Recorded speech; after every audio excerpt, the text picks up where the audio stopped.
In some surprising news, Ross Dellinger and Dan Wetzel of Yahoo Sports are reporting that Clemson and Florida State are nearing an agreement with the ACC to end ongoing litigation in exchange for changes in revenue distribution and clarity on the ACC grant of rights. If the agreement is finalized, which is to be expected to be put to vote and approved on Tuesday, it would cause multiple ripple effects across not only the ACC, but college football. Big news here in college football, especially in the ACC. Smoke, what's your biggest takeaway on what we heard this morning? Open up that door of parity and walk right through it because we're done with parity.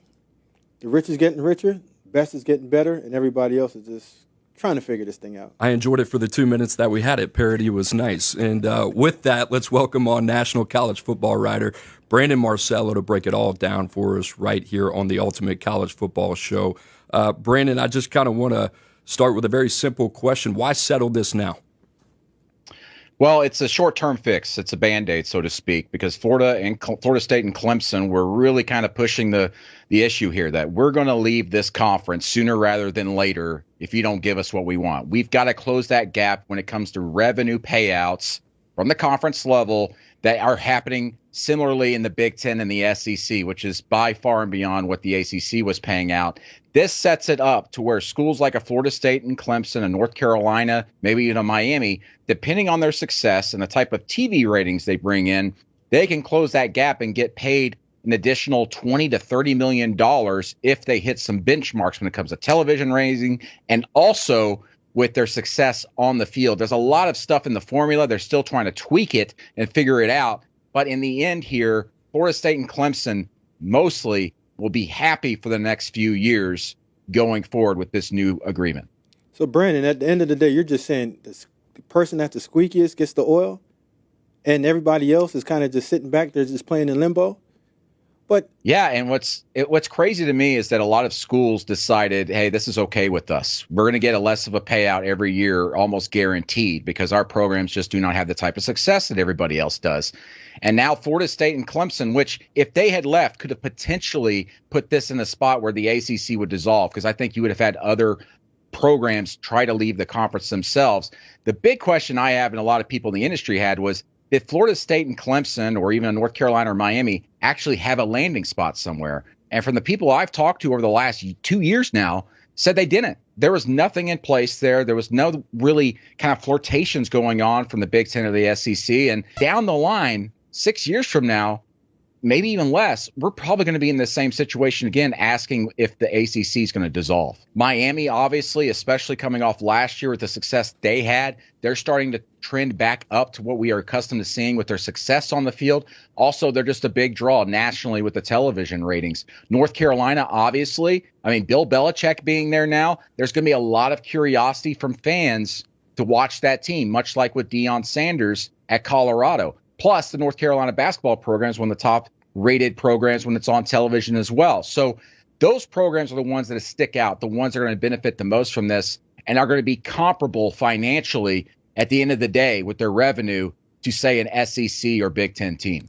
Brandon, it's a copycat world that we live in, and I kind of wonder how soon can we expect a Big Ten or the SEC to maybe follow suit here of the ACC?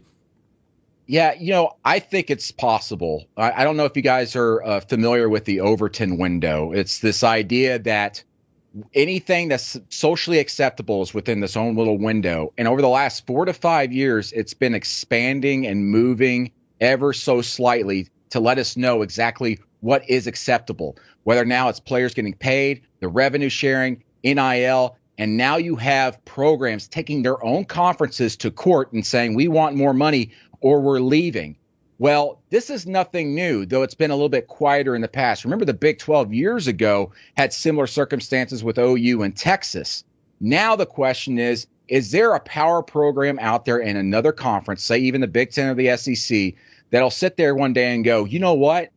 We should not be getting paid the same what Vanderbilt's getting paid or what Mississippi State is getting paid. We want more money.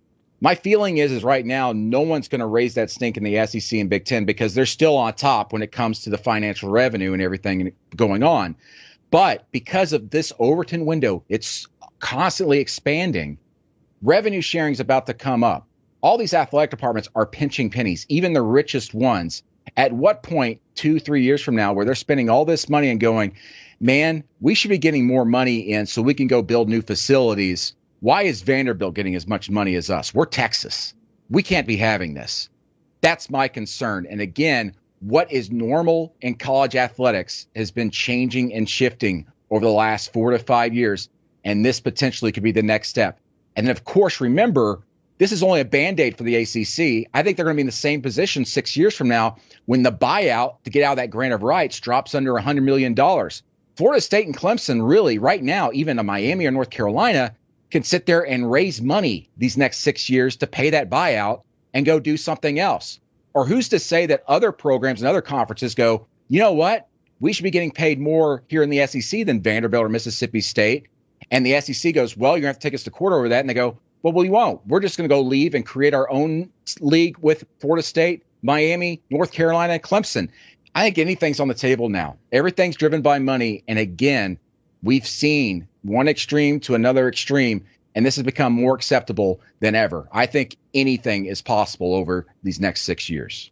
Yeah, we see the dollar market going up with the GMs, coaches, big impact names for coaches. But with this potential act, how does this impact the hiring process for the next round or cycle of coaches? You know, I think we're already seeing it just because of conference realignment to a certain extent.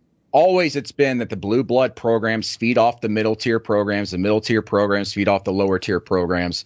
And in the ACC, you've already seen that a little bit. For example, at Wake Forest, Dave Clawson steps down as head coach. And who they go hire? They go hire Washington State's head coach, Jake Dickert. And on paper, you go, wow, that's a big hire.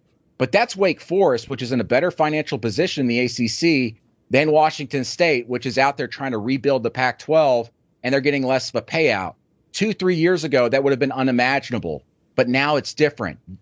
Wake Forest is seen as a better program because of financial stability than Washington State. Now you add this unequal revenue sharing piece to it all. All it's going to do is separate Wake Forest further away from Florida State and Clemson within their own conference.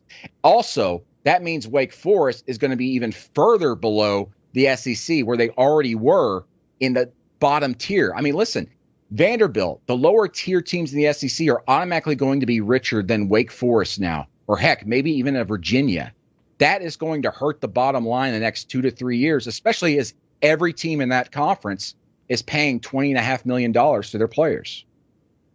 Brandon, you've done a beautiful job throughout this interview, bottom lining this for us. But I do kind of want to re-tee you up here, because if you're a fan of SEC, Big Ten, just college football in general, maybe you're not a fan of a team in the ACC. What is the bottom line for a team like Vanderbilt, like you were talking about, or one of these other teams on another side of the country, that they would be looking at this deal in the ACC and saying, how could this potentially impact my team maybe a decade from now? Well, as you said earlier, the rich get richer, poor get poorer. That's exactly what this is. And with revenue sharing on the horizon starting in July, I mean, everybody's going to try and pay $20.5 million in these power programs. Some are not going to be able to do that. Some are having to go pull out loans to help pay that. I mean, it's crazy out there. If you're a Vanderbilt or someone else, you just better hope you have a big booster with big pockets to make you competitive when it comes to revenue sharing. Because in the future, especially in the ACC, because they're setting this up, you're not going to be getting that money from your conference. And potentially in the future, if other programs raise a stink in these other conferences, they could follow that. And as you said, we're in a copycat sport. And other programs, I'm sure, are going to see this and go, why can't we do that? Brandon Marcello, we appreciate it, man. I know you've been in the gym, so appreciate you making time for us, brother, as always. ACC Grant of Rights, never a boring day in college football. You can find all of Brandon's work at CBSSports.com, and that includes his latest article, 25 storylines that you need to know for the 2025 season.